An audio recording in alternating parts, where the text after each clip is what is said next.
Jerome, ito nga paling ginawa natin kay Lance. Pali gusto niya is Mama Mary, Sacred Heart, I, and Duck.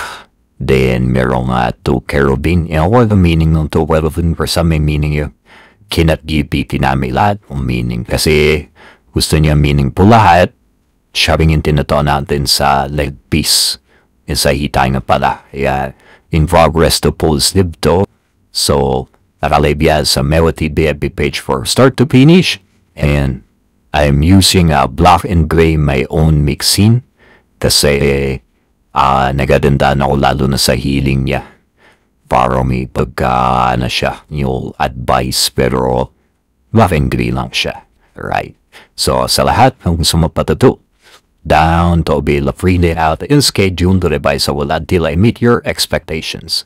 Happy Wednesday, Vlog. We do home service at the sundo of our tattoo even walk-ins. We have a lot of artists in our shop. Tattoo erasure, piercing, and hala-hala nang get po kami ng 2029 turkey. Or gusto nyo mauna sumunod, Bicol, 8 to 30 naman nada. Kuya! Yun! Ito si Lance, pare. Pare, kamusta yung natin, tattoo? Satisfied, boss. Walang kasakit-sakit. Wala, wow. Nasaktan. So, Mama Mary, Sacred, I, Clock, saka Angel. Carabin, usually, kinag-GPT namin meaning all goods naman, no? All goods. So, sa lahat ng gusto magpatattoo, ito nga pala last time yung dito. Yun. Yun, no? Full sleeve naman, no, pare?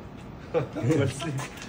Ay, thank you kay pare. Papizza pa si pare. And yun, sa lahat ng gusto magpatattoo, 24/7 tayo. Yan, may ako 24/7. Tattoo and piercing Nara Street, Trillion, Triguimos, Cavite. And we do home service at Itsundo. Happy Wednesday. Boss, maraming salamat. Boss. Post next. Thank you, Lord.